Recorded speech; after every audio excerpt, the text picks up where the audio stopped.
ಇತ್ತೀಚೆಗೆ ನನ್ನ ವಿಡಿಯೋಗಳನ್ನು ನೋಡಿ ಇನ್ಸ್ಪೈರ್ ಆದಂತಹ ಒಬ್ಬ ವ್ಯಕ್ತಿ ಅವರ ಮಗನನ್ನು ಕರ್ಕೊಂಡು ಬರ್ತಾರೆ. ಅವನು ಒಂದು ರೀತಿಯ ಅಂಗವಿಕಲ, ಆಟಿಸಮ್ ಅಂತ ಹೇಳ್ತೀವಲ್ಲ. ಸಾಮಾನ್ಯವಾಗಿ ಆಟಿಸಮ್ ಅಂತ ಅಂದಾಗ ಯಾವುದೇ ಡಾಕ್ಟರ್ ಆಗಲಿ ಇದಿಷ್ಟೇ ಇದು ಜನ್ಮಾಂತರ DNA ಬಂದಿರೋದು, ಇದಕ್ಕೆ ಟ್ರೀಟ್ಮೆಂಟೇ ಇಲ್ಲ ಅಂತ ಕೈ ಚಾಲ್ಬಿಡ್ತಾರೆ. ಏನೂ ಮಾಡೋಕ್ಕಾಗಲ್ಲ. ಅದು ಏನು 20-25 ವರ್ಷದ ದೊಡ್ಡ ವ್ಯಕ್ತಿ. ಬಟ್ ಆದರೆ ನನ್ನಲ್ಲಿ ಒಂದು ಪಾಸಿಟಿವ್ ಆ್ಯಟಿಟ್ಯೂಡ್ ಇರೋದರಿಂದ ನಾನು ಹೇಳಿ ಮಾಡಿದೆ, ಆಯಿತು ಪರವಾಗಿಲ್ಲ ಬನ್ನಿ ಕರ್ಕೊಂಬನ್ನಿ ಅಂತ ಹೇಳಿದೆ. ನಾವು ಕೇವಲ ಒಂದು ಪಾಸ್ಟ್ ಲೈಫ್ ರಿಗ್ರೆಷನ್ ಥೆರಪಿ ಮಾಡಿ ಆ ವ್ಯಕ್ತಿನ ನಾವೇನು ಕಳಿಸೋದಿಲ್ಲ. ಒಬ್ಬ ರಿಮೋಟನ್ನು ಯೂಸ್ ಮಾಡಿ ನಾವು ಕಳಿಸಿದಾಗ ಕಂಪ್ಲೀಟ್ ಆ ವ್ಯಕ್ತಿ ಹೋದ ಜನ್ಮದಲ್ಲಿ ಅವರ ತಾಯಿಯನ್ನು ಕೊಲೆಯನ್ನು ಮಾಡಿ ಸಾವಾಗಿರುತ್ತೆ. ಈ ಜನ್ಮದಲ್ಲಿ ಆ ಸ್ವಭಾವಗಳು ಕ್ಯಾರಿ ಫಾರ್ವರ್ಡ್ ಆಗಿರುತ್ತೆ. ಇದಕ್ಕೆ ಯಾವುದೇ ರೀತಿಯ ವೈಜ್ಞಾನಿಕ ಹಿನ್ನೆಲೆ ಆಗಲಿ ಸಾಕ್ಷಿ ಆಗಲಿ ಯಾವುದೂ ಇರೋದಿಲ್ಲ. ಅದನ್ನು ಬಹಳ ಗಮನಿಸ್ಬೇಕು ನಾವು.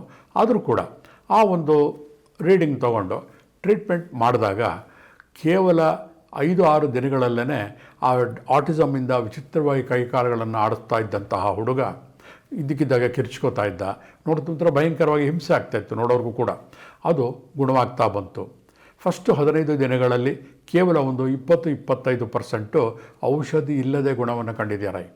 ನಾವು ಹೇಳಿದೆ ಇದನ್ನು ಒಂದಕ್ಕೆ ಬಿಡಬೇಡಿ, 2-3 ಸೆಷನ್ಗಳನ್ನು ನೀವು ತೊಗೊಂಡಾಗ ಸಾಕಷ್ಟು ಇಂಪ್ರೂವ್ಮೆಂಟ್ ಆಗುತ್ತೆ ಅಂತ. ಇದಕ್ಕೆ ಏನು ಹೇಳ್ತೀನಿ ಅಂತಂದರೆ, ಎಷ್ಟೋ ಸತಿ ನಾವೇ ಒಂದು ತೀರ್ಮಾನಕ್ಕೆ ಬಂದು ಇದು ಗುಣ ಆಗೋದಿಲ್ಲ ಅಂತ ಕೈ ಚೆಲ್ಲಿಬಿಟ್ಟಿರ್ತೀವಿ. ಈವನ್ 70-80 ವಯಸ್ಸಾದರೂ ಅಷ್ಟೇ ಸಾಮಾನ್ಯವಾಗಿ ವಯಸ್ಸಾಯಿತು ಬಿಡು ಇನ್ನೇನು ಮಾಡೋಕ್ಕಾಗತ್ತೆ ಅಂತ ನಾವು ಕೈ ಚೆಲ್ಲಿಬಿಡ್ತೀವಿ. ಆದರೆ ಈ ಪಾಸ್ಟ್ ಲೈಫ್ ರಿಗ್ರೆಷನ್ ಥೆರಪಿ ಒಂದು ರೀತಿಯ ವರದಾನವಾಗಿದೆ. ಅದನ್ನು ನಾವು ಸರಿಯಾದ ಸಮಯದಲ್ಲಿ ಸರಿಯಾದ ವ್ಯಕ್ತಿ ಮಾಡಿದಾಗ ಏನಾಗುತ್ತೆ, ನಮಗೇ ಗೊತ್ತಿಲ್ಲದಿದ್ದಂಗೆ ವಿಚಿತ್ರವಾದಂತಹ ಅನುಭವಗಳು, ಒಳ್ಳೊಳ್ಳೆ ರಿಸಲ್ಟ್ಗಳು ನಮಗೆ ಬರ್ತಾಯಿದೆ. ಕಾರಣ ಇಷ್ಟೇ, ಪಂಚೇಂದ್ರಿಯಗಳ ಒಂದು ಅನುಭವ ಇದೆಯಲ್ಲ, ಅದರಿಂದನೇ ನಮ್ಮ ಆಲೋಚನೆಗಳು ಹುಟ್ಟೋದು ಪ್ರತಿಯೊಬ್ಬರಿಗೂ ಕೂಡ.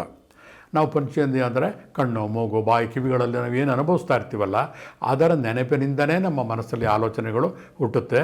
ಆ ಆಲೋಚನೆಗಳಿಂದನೇ ಅಲ್ಲಿ ಏರುಪೇರಾದಾಗ ನಮ್ಮ ಆರೋಗ್ಯ ಹದಗೆಡುತ್ತೆ. ಅದಕ್ಕೆ ಬೆಸ್ಟ್ ಮೆಡಿಸಿನ್ ಅಂದರೆ ಪಾಸ್ಟ್ ಲೈಫ್ ರಿಗ್ರೆಷನ್ ಥೆರಪಿ.